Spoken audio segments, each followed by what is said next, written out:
Welcome to the Real Life Wellness Podcast, the show where we explore how to create your own wellness. We dive into everything that happens on the journey to a happier, healthier, and more balanced life. I'm your host, Faith Lauterbach.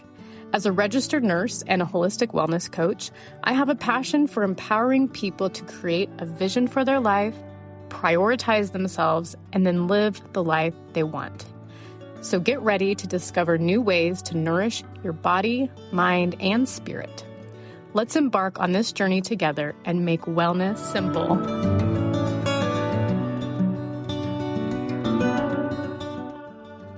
Well, hello, and welcome back to the Real Life Wellness Podcast. I'm so excited you're here today, and we're going to be talking about something that I know a lot of people, including myself, have either struggled with in the past or are currently struggling with, or maybe it kind of ebbs and flows between struggling with it and feeling good about it and then, going back and struggling again.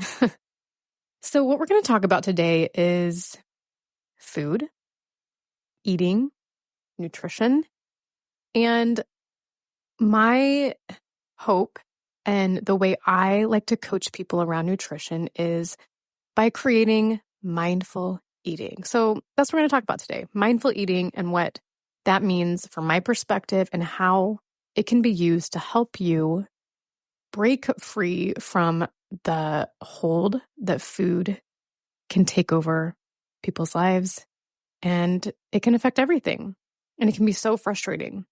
So, if you have ever felt like you have tried everything and nothing works or nothing sticks, at least, then this podcast is for you today.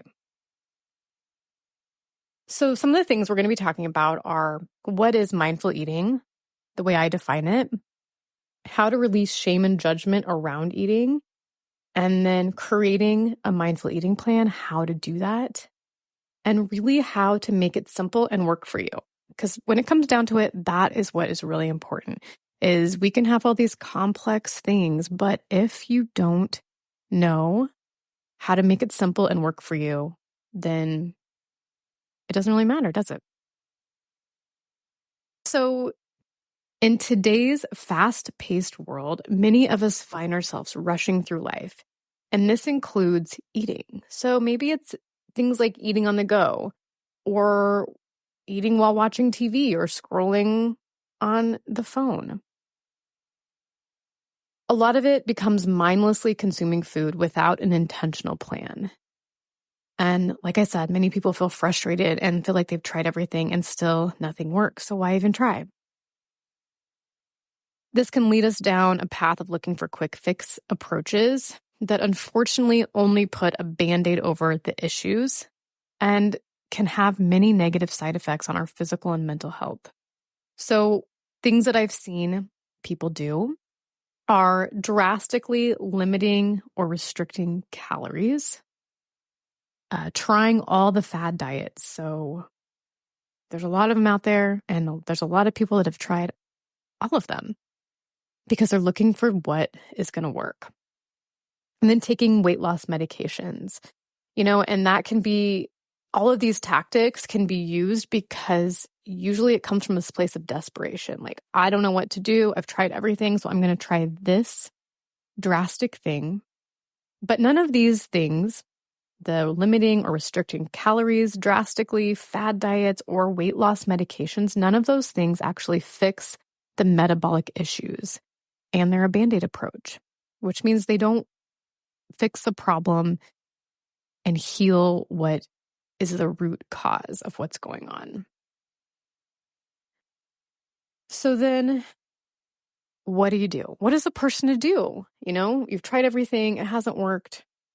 I believe the answer is, and I believe this not because it's just a hunch I have, but through my education as a registered nurse, through my education being board certified as a holistic health and wellness coach, as a nurse coach, through my nutrition coaching certification, through seeing it used practically in my patients' and my clients' lives. and using it in my own life. So I believe this is the answer, not just my hunch, but because I've seen it work, I know it works, and I have the education to help it work. It's developing a mindful eating practice. So to me, when I say mindful eating practice, it means being aware of your mind and body when you are planning, cooking, and eating meals and snacks. So maybe that sounds great.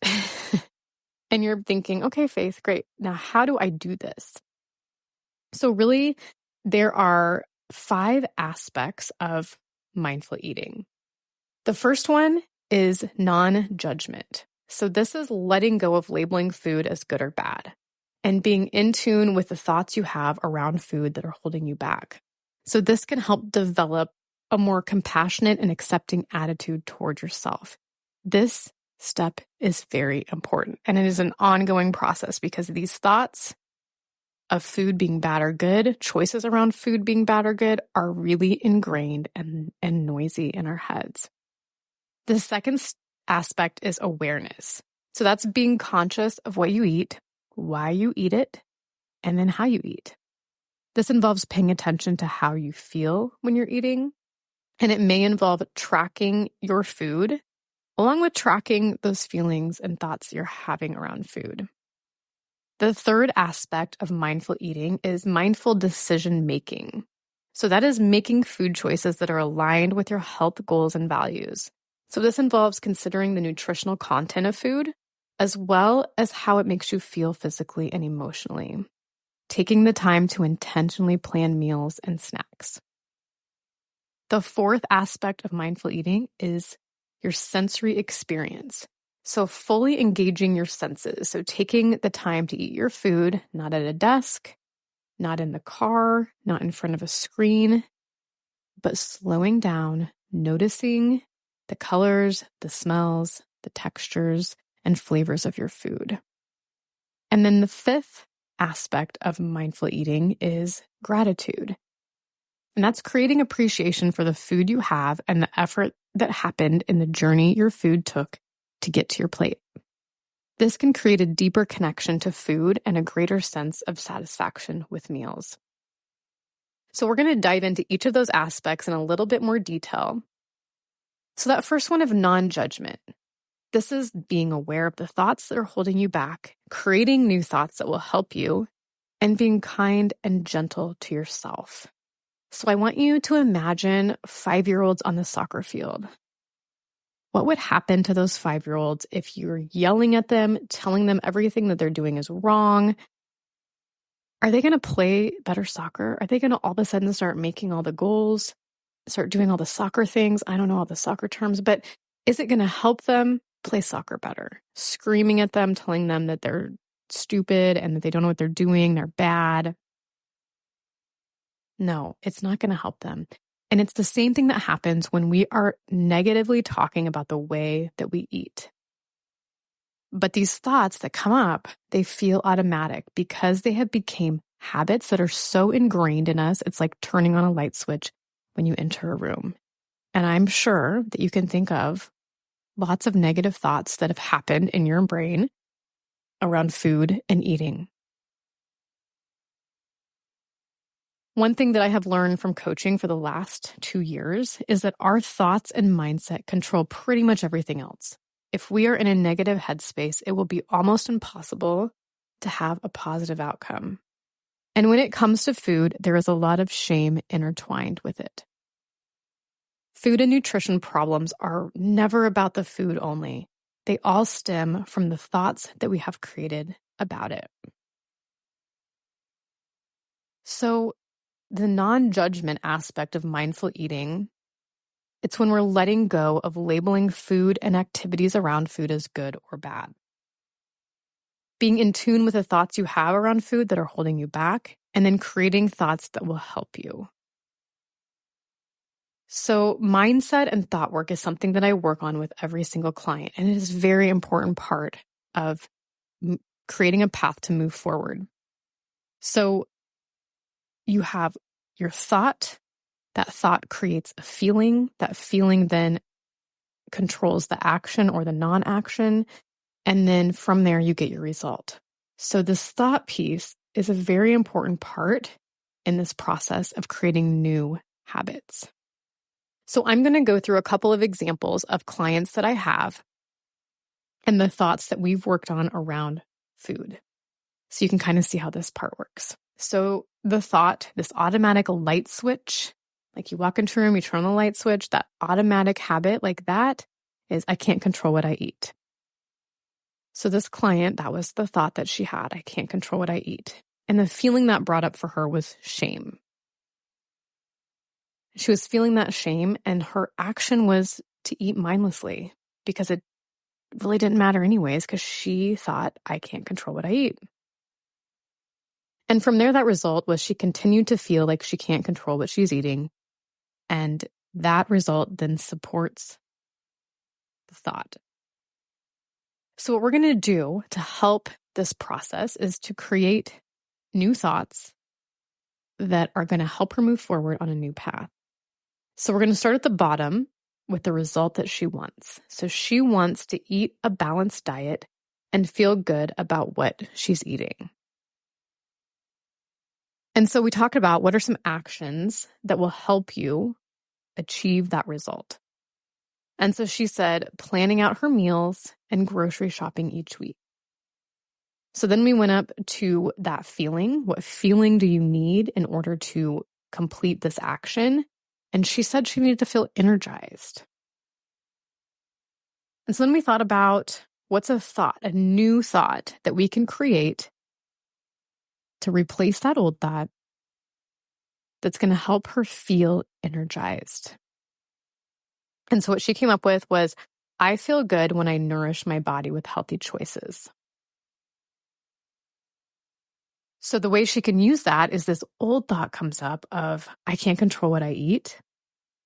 And it's that being that trigger to say, okay, but I do know that I feel good when I nourish my body with healthy choices. And you just continually replace that new thought when that old thought comes up, and gradually that old thought will become quieter. All right, so we're going to do one more example so you can get a good idea of how to do this. I had another client whose thought was, I've never been able to stick to a diet. I've never been able to stick to a diet. And that feeling that she got from that thought was just kind of being numb to it. And when she felt numb to it, she didn't act. She didn't make any changes. And then the result was no progress. And the result of no progress then supports the thought of, I've never been able to stick to a diet, so I try. So we looked at what she wanted, and what she wanted was to lose 20 pounds. So we talked about what's an action to help you be successful in that. And she said having knowledge about what she needs to eat and then having a plan to stick to.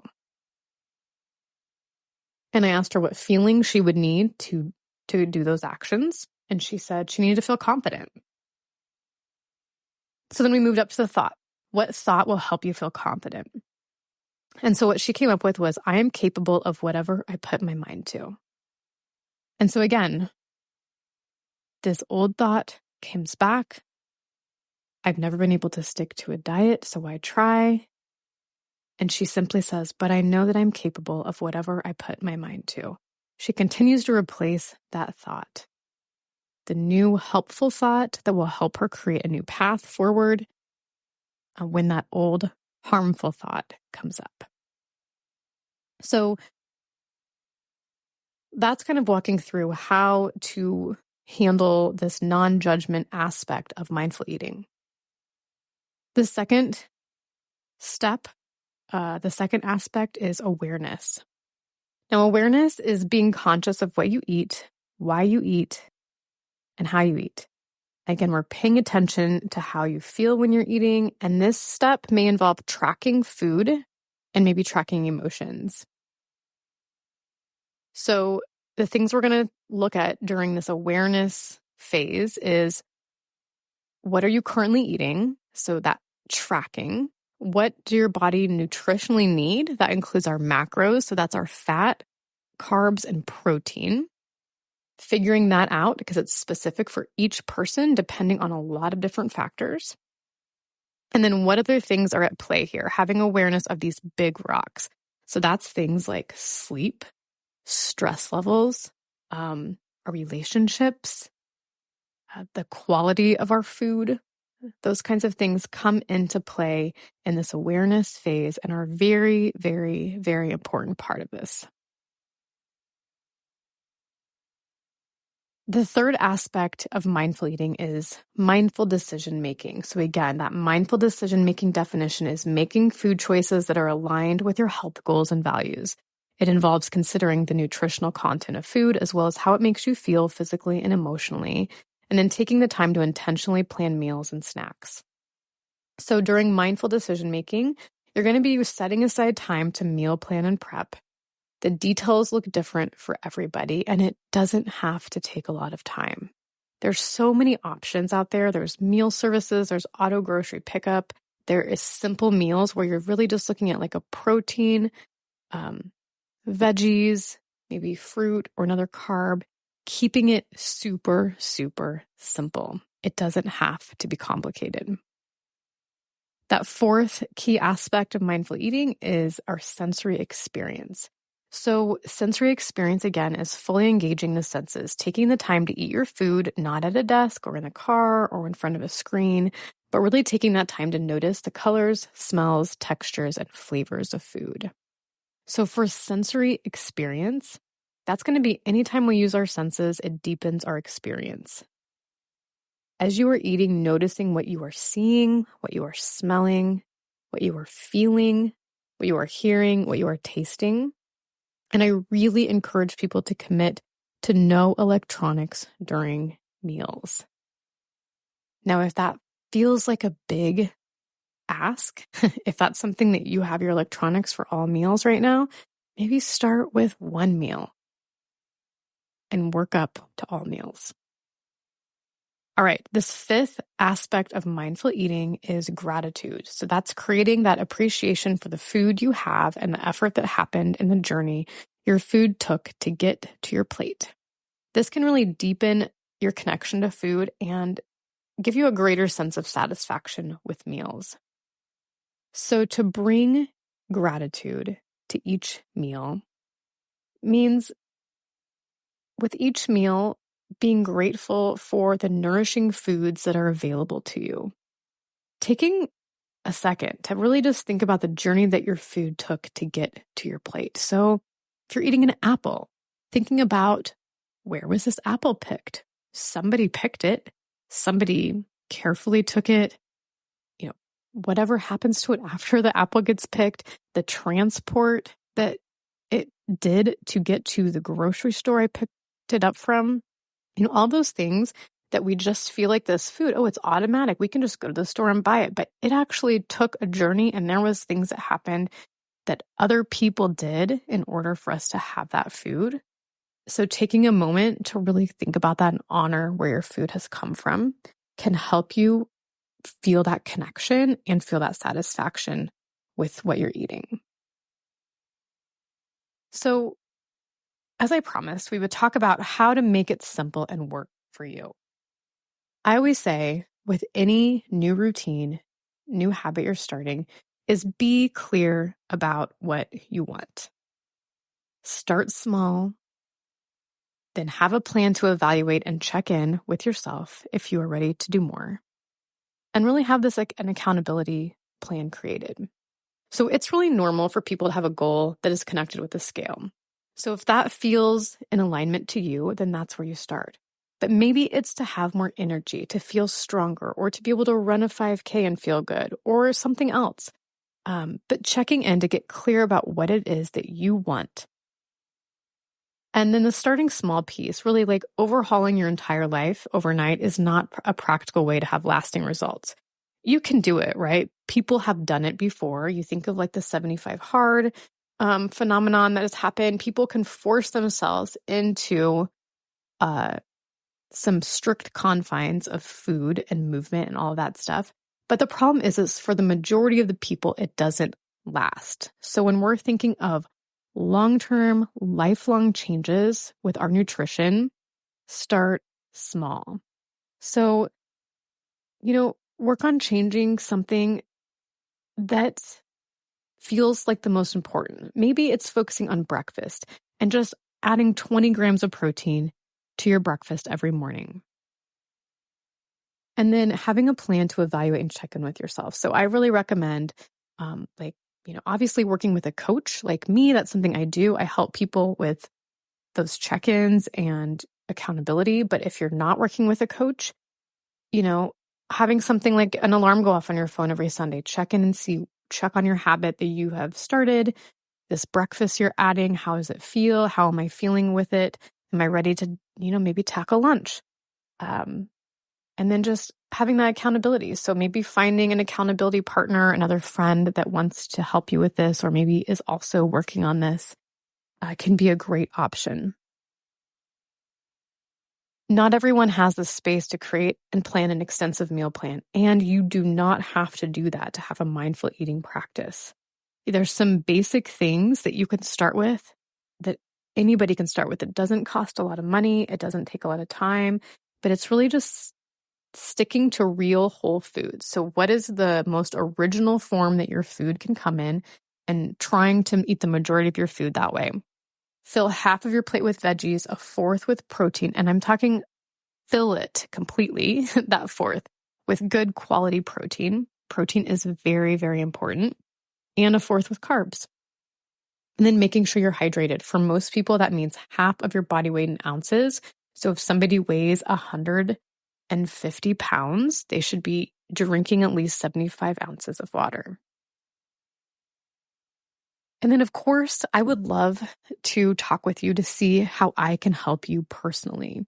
So in the show notes, you'll see how to schedule a complimentary one-on-one mindful nutrition consultation with me. And what that would look like is for an hour, we would just talk about what you have going on, and I can let you know some practical ways you can start right away. And I can also let you know what it looks like to work with me to really get your nutrition where you want it to be feeling and looking the way you want to be feeling and looking. It's so cool. We have this power inside of us. We have the tools, and through coaching, I can help you unlock those tools and get you exactly where you want to be. I would love to have that opportunity. And so go ahead, follow that link in the show notes, get yourself scheduled on my calendar with a time that works for you. And I would love to talk to you soon. Until next time, be well.